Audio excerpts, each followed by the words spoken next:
Prezados irmãos, que Jesus nos abençoe. É sempre com grande alegria que voltamos a esta casa, que de fato, desde muito tempo, está dentro de nós, no nosso coração. Convivemos em Uberaba com o nosso amigo Espartaco e com a nossa querida Dona Zita, nas visitas periódicas que efetuavam a Chico Xavier desde os tempos da comunhão espírita cristã. Não pude chegar a tempo, me embaracei no mundo espiritual, e não pude chegar a tempo da fase Pedro Leopoldo, mas consegui chegar a tempo da fase Chico Xavier, Uberaba. E esta casa, com todo o seu trabalho, com os seus atuais diretores, com o seu presidente, seu vice-presidente, enfim, com todos aqueles que aqui cooperam nos mais diversos departamentos, esta casa, para nós, sempre repetimos, é um ponto de referência. Como também sempre repetimos, esta casa tem uma responsabilidade muito grande à frente do movimento espírita brasileiro, principalmente no campo da mediunidade, que é o assunto que nós vamos rapidamente desenvolver nesta manhã, porque Espartaco Guilard foi também um símbolo da mediunidade com Jesus, da mediunidade educada, disciplinada, da mediunidade direcionada como ela deve ser. O tema que nos foi proposto, o Livro dos Médiuns, 150 anos, educando a mediunidade. Eu preferiria colocar 150 anos educando o médium, porque a mediunidade, ela já nasce educada. A mediunidade é educada. O médium é que é deseducado. O médium é que necessita mais bem se orientar para que a mediunidade possa produzir tudo aquilo que dela se espera. Tudo aquilo que o plano espiritual espera e tudo aquilo que nós igualmente esperamos. Allan Kardec foi extraordinário. Eu não consigo pensar em Allan Kardec sem me emocionar.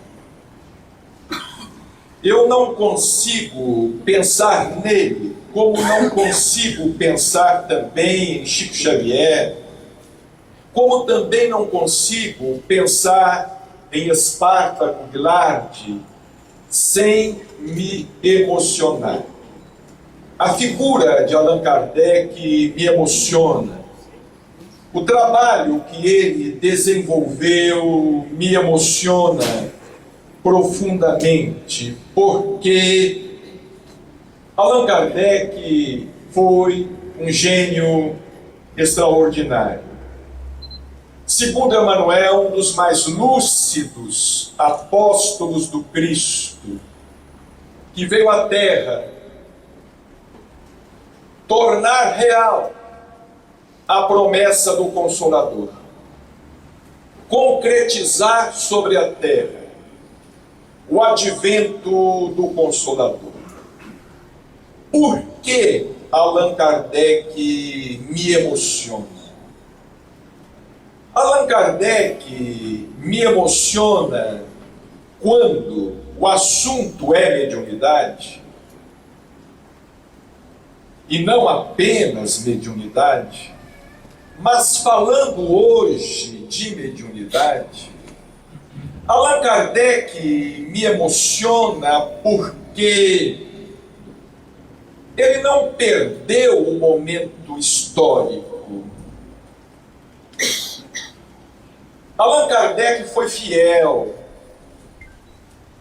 Allan Kardec esperou durante 50 anos no corpo. E assim que foi chamado, atendeu.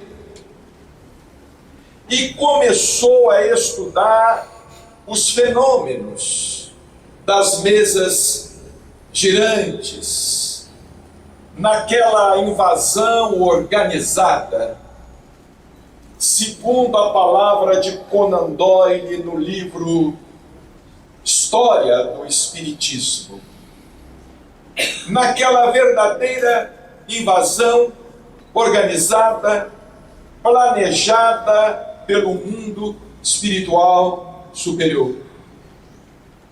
Porque os espíritos que ditaram a codificação, eles não estavam entre nós.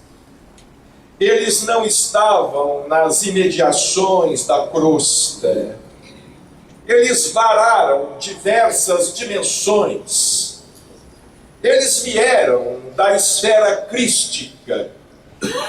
É claro que eles se valeram de alguns espíritos mais humanizados, de alguns espíritos mais próximos a nós.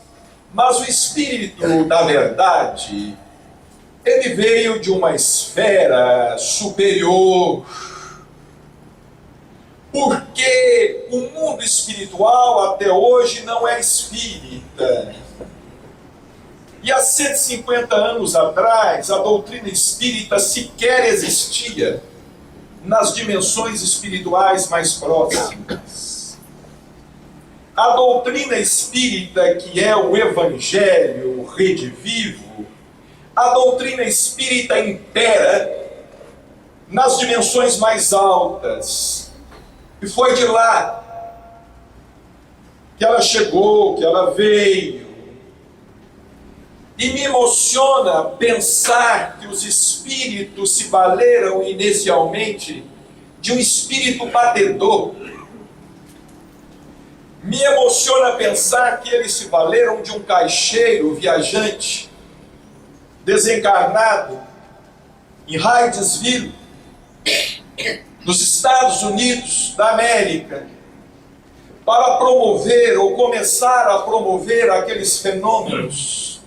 No dia 31 de março de 1848, fenômeno que foi pressentido por um grande sensitivo, por um grande médium, não espírita, porque então o espiritismo ainda não existia como doutrina codificada, mostrando que a mediunidade é anterior ao surgimento da doutrina espírita, porque a mediunidade é uma lei da natureza. Andrew Jackson Davis pressentiu que alguma coisa de extraordinário estava acontecendo naquele dia, 31 de março de 1848, aquele espírito batedor se colocando em contato com as irmãs Fox. Não eram mais que meninas ainda brincando de boneca. Estabelecia-se ali o contato. Segundo Emmanuel, no livro Seara dos Médiuns, uma obra fantástica, quando ele divide em 3 fases esse movimento organizado, essa invasão organizada do plano espiritual: a fase do aviso, a fase da chegada e a fase do entendimento, encetada por Allan Kardec a partir de 1854, daí a 6 anos, quando ele então, na condição de magnetizador, se interessa pelo fenômeno das mesas girantes, e daí a 3 anos já estava publicando o Fenomenal, o livro dos Espíritos, em sua primeira edição, com 501 perguntas, 501 respostas, e os comentários valiosíssimos feitos por ele, porque Allan Kardec foi muito mais que um sistematizador, ele era um agente do plano espiritual, encarnado. Ele era um espírito da mesma estirpe, da mesma condição, da mesma hierarquia, da mesma elevação. Allan Kardec trazia de envolto em seu espírito os princípios da doutrina espírita, que os espíritos apenas trataram de despertar, de fazer com que aquilo viesse à tona, que aquilo emergisse do seu inconsciente, viesse para o seu consciente, com lampejos do superconsciente, porque Allan Kardec era um homem visionário, era um homem que enxergava além, enxergou além seu tempo, e tanto enxergou além que ele não se deteve na apreciação do fenômeno em si. Ele extraiu do fenômeno toda uma ciência. Ele extraiu do fenômeno, como Newton, como Isaac Newton extraiu, dizem, da queda de uma maçã, concebeu a lei da gravidade. Desde que o mundo é mundo, maçãs despencam, ou despencavam e despencam das macieiras. Mas nunca ninguém havia enxergado a queda de uma maçã como Newton, e ele estava ali. E ele não deixou passar aquele momento histórico. A mediunidade sempre existiu, mas não tínhamos um professor, Hippolyte Léon Denisard Rivaio. O plano espiritual fez várias tentativas.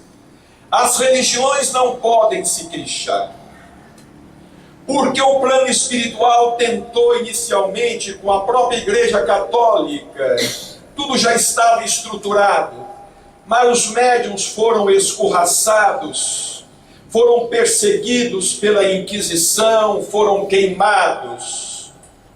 No Oriente, era impossível fazer com que a mediunidade florescesse de maneira mais racional e produtiva, porque as filosofias orientais anteriores ao aparecimento do próprio cristianismo, infelizmente, pararam no espaço e no tempo. Se apoiam em livros mediúnicos como o Bhagavad Gita, por exemplo. Trata-se de um diálogo entre as duas vidas. É uma obra mediúnica. O próprio Siddhartha Gautama, o Buda, preocupou-se mais com a questão da iluminação interior, não deu tanto ênfase assim ao mundo espiritual e ao intercâmbio. O Cristo tentou, e tentou durante muitos séculos. Ele tentou nas Gálias com os druidas, mas as Gálias foram invadidas por Júlio César, e eu me lembro até hoje de uma história contada por Chico Xavier,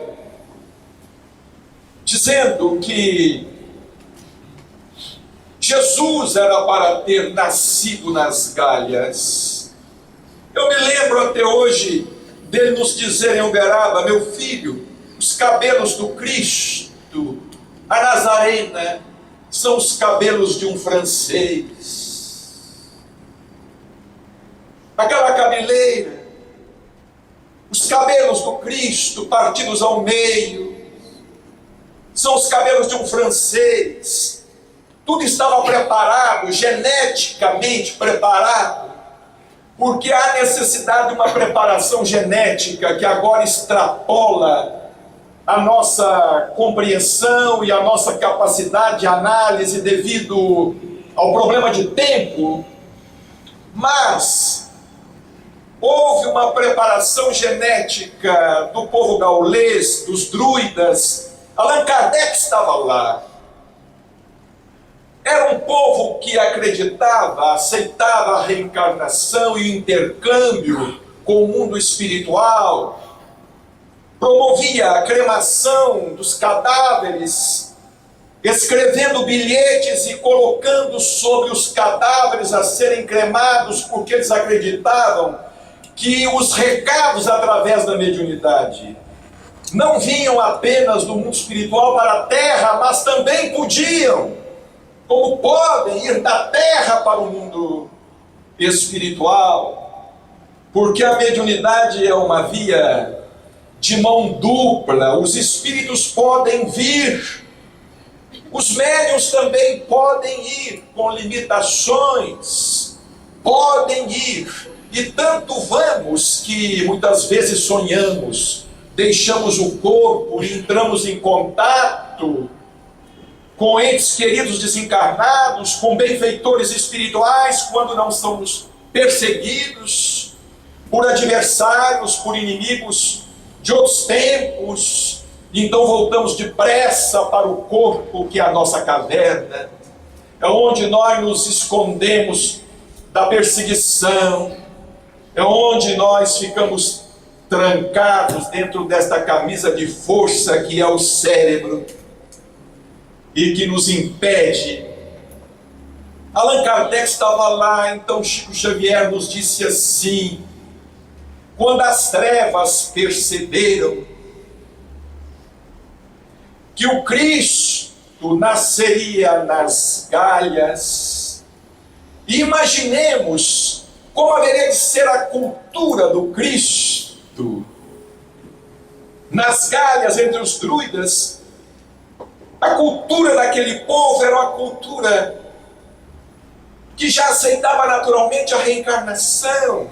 Não era a cultura dos escribas e dos fariseus, como, por exemplo, de Nicodemos, que não entendia o mecanismo da reencarnação, entendia a ressurreição, muito mais difícil de se entender e de se admitir racionalmente que a própria reencarnação. Mas, Senhor, como pode um homem adulto tornar a entrar no ventre de sua mãe? Era um dos homens mais cultos da época, fazendo pergunta de criança. Como disse o doutor Inácio, Nicodemos fazendo pergunta de criança a Jesus Cristo. O que nós poderíamos então esperar dos demais?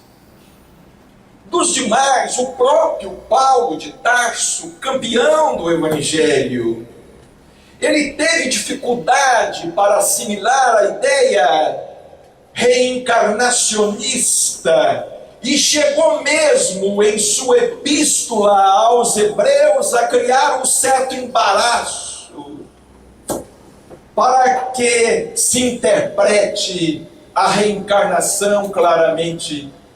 Mas quando as trevas perceberam, segundo Chico Xavier, inspiraram Júlio César a invadir as Galhas. E quando os romanos invadiram as Galhas, porque os povos bárbaros, eles não se contentavam em escravizar fisicamente, eles queriam também escravizar culturalmente. escravizar moralmente. E os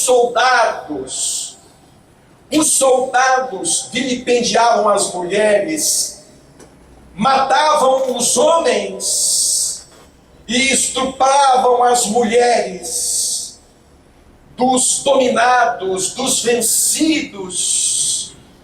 E segundo Chico Xavier, foi isto que promoveu uma interferência na genética do povo gaulês, fazendo com que o plano espiritual mudasse, entre aspas, a sua programação, porque nós não acreditamos que nada se altere diante da presciência divina. Mas, entre aspas, mudasse a sua programação, e o Chico então nos disse assim: por isso que ele foi para Galileia, que é diminutivo de Gália. Nasceria nas Gálias, mas foi para Galileia. Mas conservando, digamos assim, aquele biotipo. Os cabelos, a nazarena, partidos ao meio, como se fosse um francês. E foi pela mesma razão, nos diz Chico Xavier, que o plano espiritual suscitou Joana d'Arc, para que Joana d'Arc liderasse o povo francês na guerra contra a Inglaterra. Porque se a Inglaterra tivesse submetido a França, mais uma vez o plano espiritual teria que reprogramar, porque nós não teríamos o iluminismo. E se nós não tivéssemos o iluminismo, não tivéssemos o século das luzes, se nós não tivéssemos a Revolução Francesa, Allan Kardec não encontraria um solo espiritual propício como encontrou.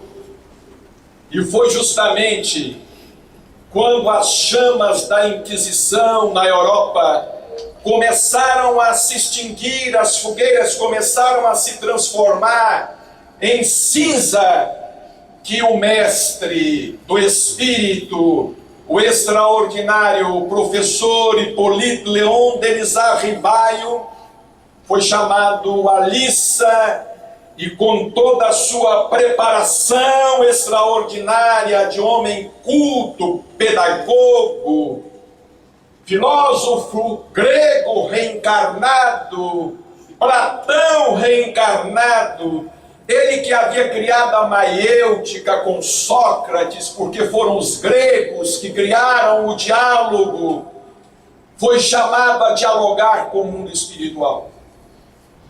Foi chamado a entabular uma conversa com o mundo espiritual.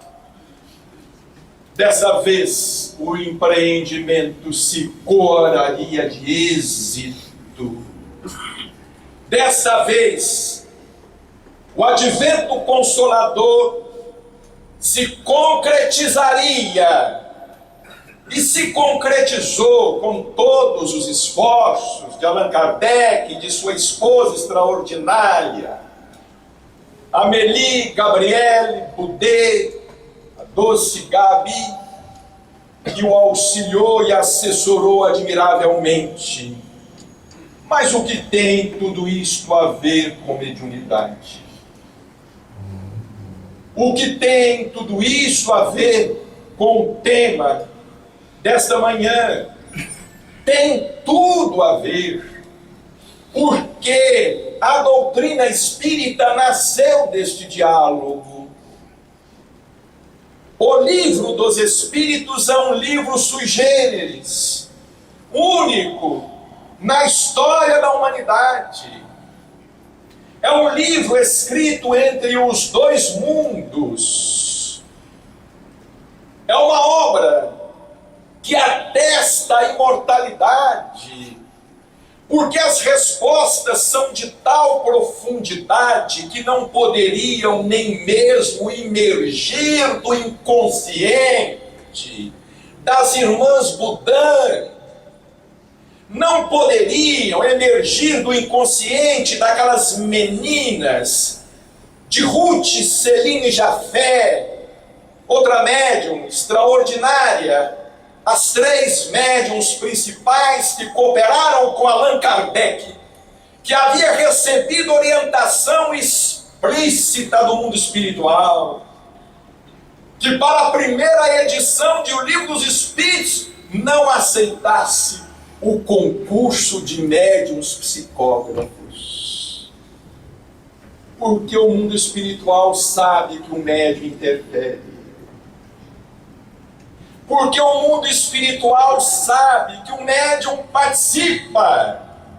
E hoje nós sabemos que essa participação é até mesmo desejável, desde que positiva. Por esse motivo, os médiuns inconscientes estão desaparecendo e cedendo lugar aos médiuns conscientes. Porque o plano espiritual não quer mais continuar fazendo mesas girar.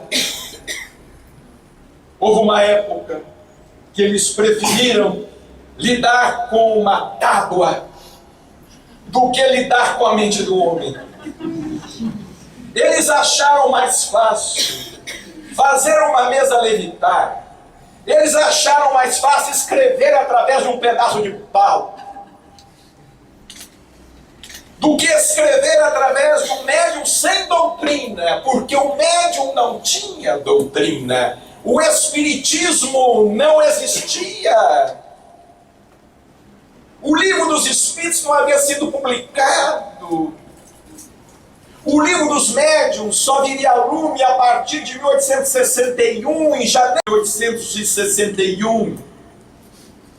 Então Kardec recebeu orientação explícita: não, para a primeira edição não, médium não. Médium de efeitos físicos, sim. Médiuns de efeitos físicos, sim, porque nós vamos escrever através da cestinha. Depois dos princípios transmitidos. Aí, professor, o senhor pode aceitar o concurso de médiuns psicofônicos, sonambúlicos, de médiuns psicógrafos, enfim, o senhor pode aceitar o concurso de outros médiuns. E Allan Kardec passou a aceitar o concurso de médiuns para a segunda edição de O Livro dos Espíritos, que surgiria em 1860, consideravelmente aumentada. Em 1857, 501 perguntas. Em 1860, Allan Kardec era um perguntador inveterado. E eu fico me perguntando, se ele não tivesse desencarnado em 1869, os espíritos haveriam de se ver apertados com ele. Porque ele perguntava, ela pergunta em cima de pergunta, ele não concordava simplesmente. Quando ele não entendia, ele tornava a perguntar.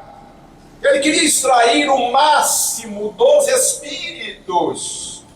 E os espíritos docilmente se curvavam, porque estavam ali diante de alguém que passou no anonimato diante da humanidade, mas que um dia haverá de ser reconhecido como o descobridor do mundo espiritual.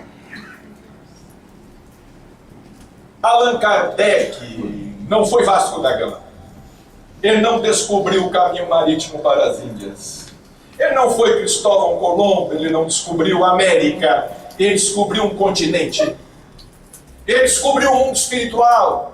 Ele descobriu um universo.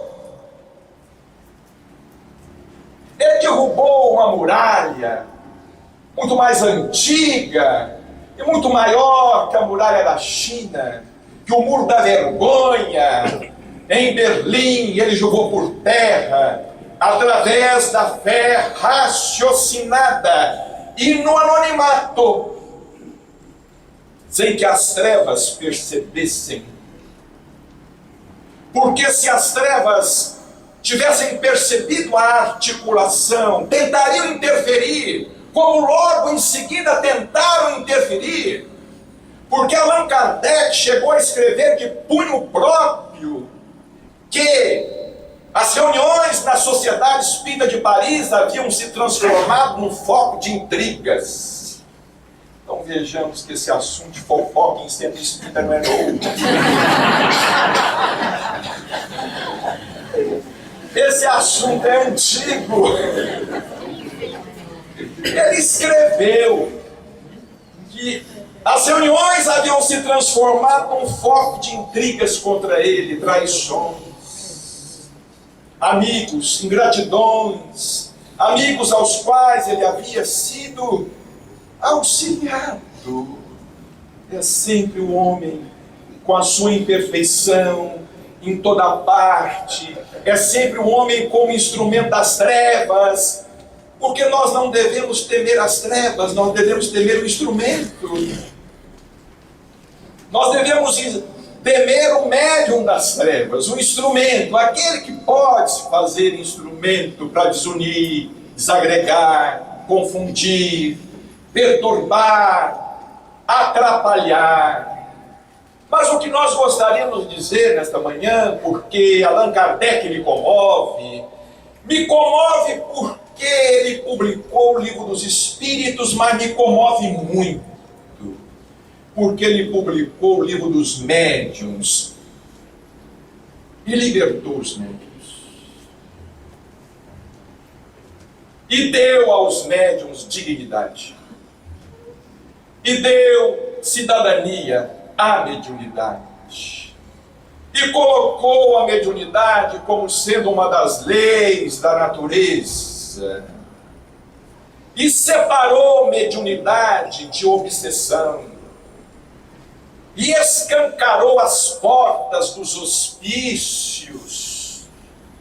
E libertou médiuns das masmorras lúgubres, dos subterrâneos, onde eram considerados seres alienados e perturbados, e onde às vezes ficavam para sempre, longe do convívio social. Allan Kardec mostrou que é mediunidade. Criou palavras. Criou o termo médium, foi ao grego. Criou a palavra mediunidade, como criou a palavra perispírito e outros termos. Deu ao médium dignidade. Você não é louco. Você não vê o que não existe, você não enxerga o que não existe, como também não ouve, apenas alucinações. É claro que dentro desse contexto, esse contexto é muito intrincado, e ninguém às vezes consegue delimitar muito bem a linha divisória, porque, segundo o Dr. Odilon Fernandes, por enquanto, há muito mais obsessão na mediunidade do que mediunidade na obsessão. E a função da doutrina espírita é fazer com que passe a haver mais mediunidade na obsessão. Ou seja, é fazer com que os obsidiados se tornem médiums.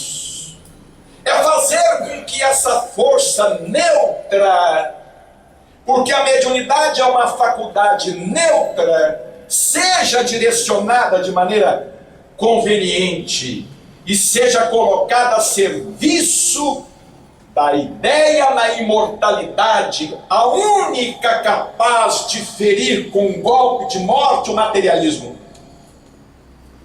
Esse confronto. Nós estamos debaixo dessa guerra. A crença na imortalidade contra o materialismo. O materialismo, segundo Kardec, é responsável pelas misérias sociais, pelas misérias morais, pela situação da humanidade. É o imediatismo, é o materialismo. A ideia espírita é fundamental para que o homem compreenda que é o artífice de si mesmo, é construtor do próprio destino. E ele necessita se tornar responsável, ele tem que tomar posse de semelhante verdade. Ele tem que entender que ele está na tarefa de esculpir a si mesmo, e que, segundo Emmanuel, no livro Pensamento e Vida, Jesus nos trouxe o figurino, Jesus nos trouxe o Evangelho, e nós precisamos talhar a nossa figura, segundo Cristo nos trouxe no Evangelho. O valor de Allan Kardec extraordinário, como de outros que haveriam de sucedê-lo dentro do dinamismo natural da doutrina, porque, por maior seja a nossa admiração pelo codificador, nós não podemos entender que ele tenha tido a pretensão da última palavra. Em Espiritismo, existe a palavra de hoje,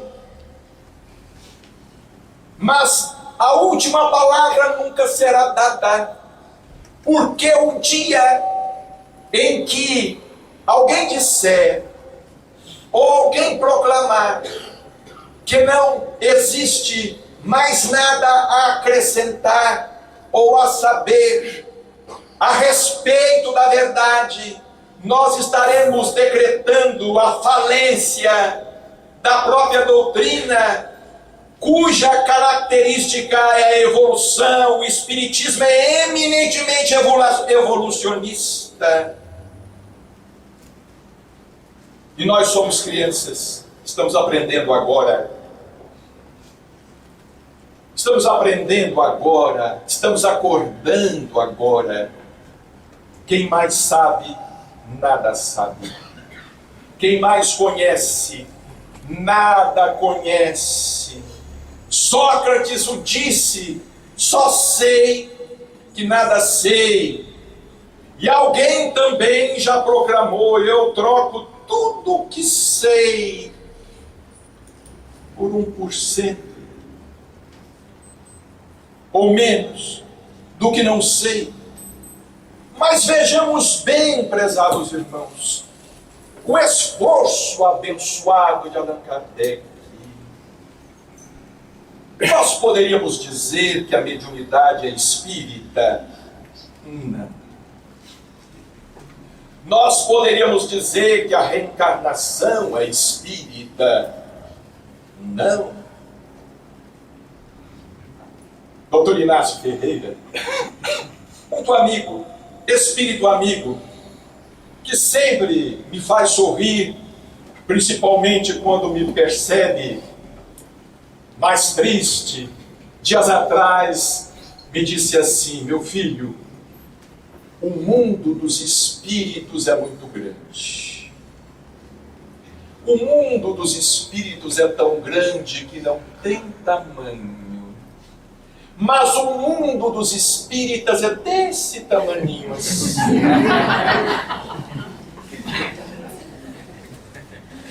Doutor Inácio, o senhor está...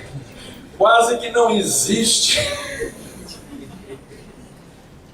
Meu filho, nós precisamos de pensar mais, estudar mais, abrir um pouco mais a cabeça e, sobretudo, o coração. Abrir um pouco mais o coração. Ninguém é doutor em espiritismo. E eu me lembro de Chico Xavier. Chico Xavier dizendo: eu não sou nada, eu sou um pé de capim, eu sou um verme, eu sou um cisco, e sempre se comparando com coisas que impediam a gente se colocar abaixo dele. Certa vez ele se comparou a um cisco. Várias vezes, um dia eu perguntei a ele: Chico, mas se você se compara a um cisco, o que sobra pra gente? Ele sorriu. E sorria de saculejar. O que sobra? Isso é falta de caridade. Você precisa deixar. Fala que é ao menos uma pedra.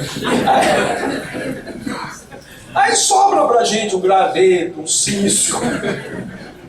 Mas quando ele se comparava a um cisco, a um verme, a um pé de capim, quando ele falava que ele, se não fosse a doutrina espírita, ele seria um burro dando coices nos outros, no meio do pasto, então que ele preferia continuar puxando a carroça, porque ele dizia assim: eu estou puxando a carroça, eu puxo a carroça, dentro da carroça existem mensagens que não são minhas, eu sou o burro que puxa a carroça. Agora eu não vou deixar os varais da carroça, porque os meus donos me tratam muito bem, eles me dão alfafa. Eu dizia: eles me tratam muito bem, eles me dão alfafa, água fresquinha. Se eu sair dos varais da carroça, eu vou dar coices por aí. É o que acontece com o médium quando sai dos varais da doutrina. A mediunidade não é espírita, mas a sua ética tem a ver com a doutrina. A sua moral, a sua aplicação. Nós vamos nos deparar com médiuns no catolicismo. Os santos eram médiuns. Basta que nós nos dediquemos a estudar a vida dos santos. Aliás, todas as pessoas são portadoras de faculdades mediúnicas. Mesmo você que não quer ser médium, você é médium. Se você não quer ser médium, convém você discutir com Deus, porque isso é lei da criação. Ser médium é uma consequência evolutiva. Se você não quer, é a mesma coisa: eu não quero enxergar, é muito simples, fure os seus olhos. Eu não quero ouvir, é muito simples, perfure os seus tímpanos. Eu não quero ser médium, é muito simples, caia na obsessão, na perturbação, porque se você não quiser trabalhar com a luz, você vai trabalhar com as trevas, porque não existe neutralidade.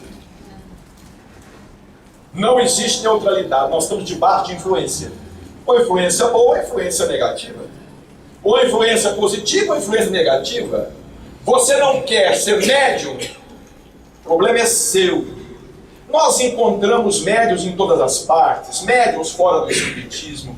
É por isso que nós, espíritas, por isso que nós, adeptos da doutrina espírita, não podemos ser ortodoxos, não podemos ser fundamentalistas, não podemos dizer que estamos com a verdade absoluta. Não podemos ter essa vaidade, não podemos ter esse personalismo. Nós precisamos entender a mediunidade no budismo, porque ela existe no budismo. Há pouco tempo, existe timidamente, mas existe. Eu estava lendo a autobiografia do Dalai Lama, um homem muito inteligente.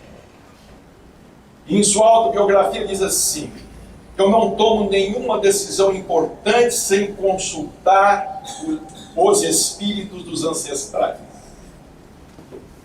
Através de seus monges. A mediunidade está na igreja hoje, através do dom dos carismas. A mediunidade está na Umbanda. A mediunidade está no Candomblé. A mediunidade está nas ruas de São Paulo.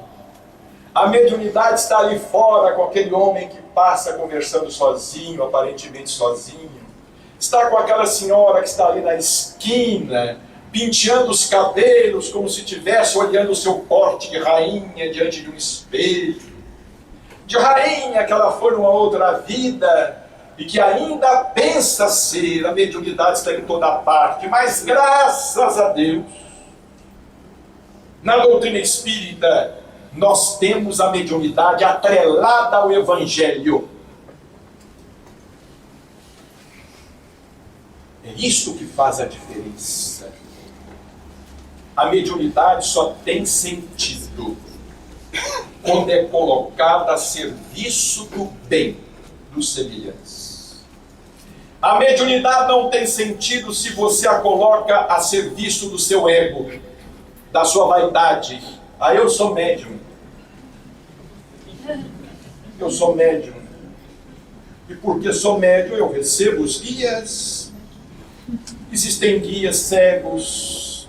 Como disse Jesus, se um cego guia outro cego, eles vão cair num buraco, eles vão se precipitar num abismo. Você é médium, você tem que trabalhar mais, estudar mais. Não, eu não preciso estudar porque meu guia me instrui. Não instrui coisa nenhuma, porque o seu guia também precisa de instrução. Porque se o seu guia fosse guia verdadeiro, ele mandaria você estudar. Porque se seu guia fosse guia verdadeiro, mandaria você trabalhar. Ele não diria assim, não, tá bom, não precisa fazer mais nada. Se o seu guia fosse guia verdadeiro, ele não deixaria você se melindrar aqui no Batuíra, ou no Pedro e Paulo, em Uberaba, ou no Centro Espírita fulano de tal, ali no outro bairro. Ele não deixaria você se melindrar, ele não deixaria você se envaidecer, ele colocaria você no seu próprio lugar. Mediunidade não é privilégio. Mediunidade é oportunidade de trabalho. É uma concessão, é uma carta para trabalhar. É uma carta para trabalhar. Por isso que às vezes é muito difícil para o médium escutar certas coisas. Nos espanta os ouvidos. Muitas vezes, quando a gente escuta assim, médium fulano, é autor de tantos livros, aquilo faz mal a gente. Doutor Inácio me aconselha, não ouça meu filho. Não ouça esse canto de sereia. Não ouça, porque senão você vai estragar a sua cabeça. Se você estragar a sua cabeça, é como estragar o violino. Como é que nós vamos tocar? Não pode. Não pode. Doutor Inácio, então o que é que eu faço? Xingue a você mesmo.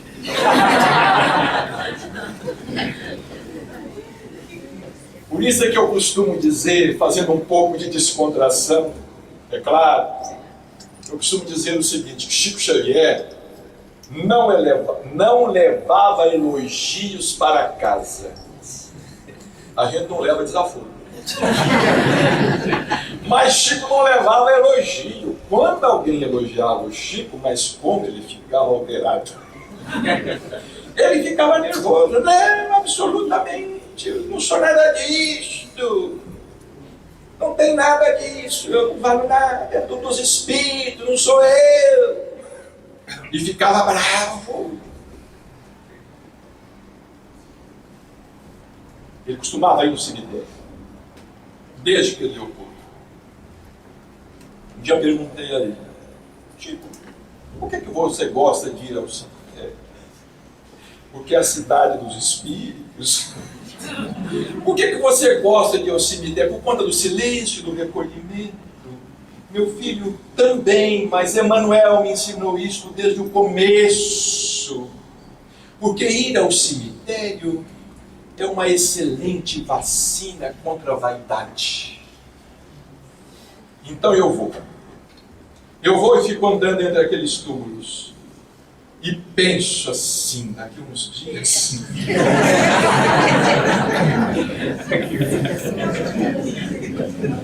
E pensando assim, eu não dou valor ao que é transitório, eu não deixo que isto me afete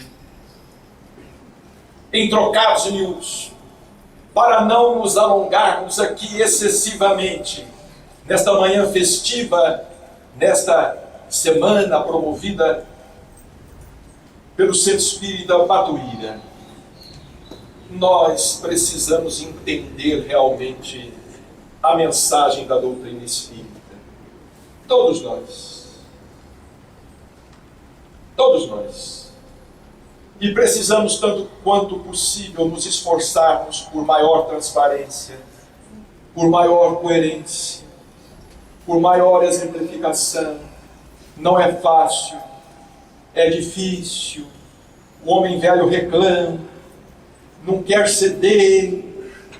Vem aquela coisa dentro da gente, para a gente dizer um punhado de coisas aos outros, ofender, magoar, e para a gente incorporar uma vedete qualquer, ou incorporar alguma coisa qualquer que nos tire da realidade, mas nós temos que resistir, e resistir, e resistir, e isto só vai ser possível através do estudo que nos liberta, e que nos vai dar uma melhor dimensão da nossa ignorância, porque quanto a gente mais estuda, mais percebe que precisa estudar.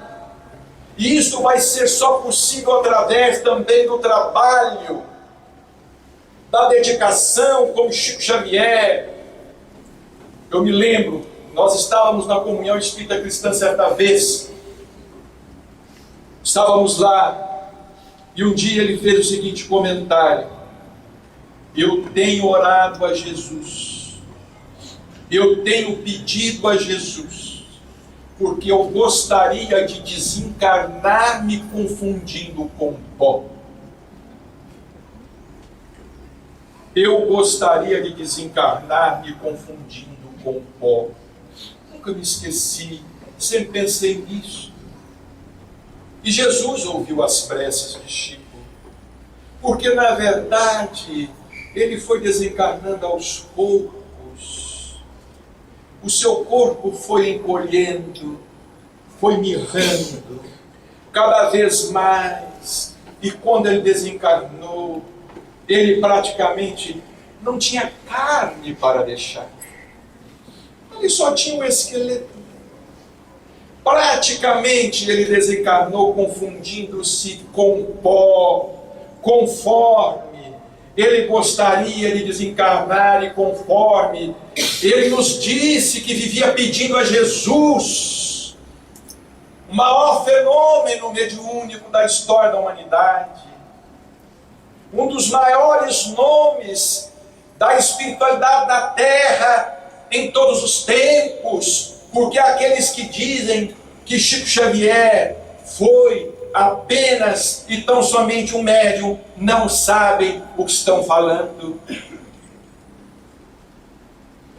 Não conseguiram vê-lo mais proximamente, como nós tivemos oportunidade durante 25 anos, mais de perto, inclusive frequentando a sua casa e vendo a autenticidade daquele homem que um dia me pegou pela mão, e a Márcia, minha esposa, chorando, nos levou até o fundo do quintal para mostrar a sepultura da fofa, da cachorrinha de estimação, que havia desencarnado e que ele havia embrulhado numa matilha, que havia ganhado de uma senhora e havia derrado ali no quintal e depositado uma flor, um beijo vermelho sobre a sepultura de fofa, e ficou ali durante vários minutos chorando, agradecendo àquela amiga que fez durante tanto tempo com que os seus dias fossem menos solitários, fossem menos sofridos. Que Jesus nos abençoe e que nós possamos agradecer a Allan Kardec por esta obra fantástica que veio nos trazer dignidade, que veio nos dar uma oportunidade de trabalhar para que o reino de Deus se faça sobre a terra, trabalhar com as nossas limitações e imperfeições, mas trabalhar, porque nós temos uma doutrina que não nos exige nada, dizia Chico. Nós estamos uma doutrina que nada nos pede, mas justamente porque nada nos pede, nós nos sentimos na obrigação de dar a ela alguma coisa. Nós precisamos ser mais compromissados com o ser espírita. Nós precisamos ser mais compromissados com a causa espírita. Nós precisamos ser mais compromissados com a mediunidade. Porque quem precisa de educação não é a mediunidade, é o médico. Muita paz. E Jesus nos abençoe.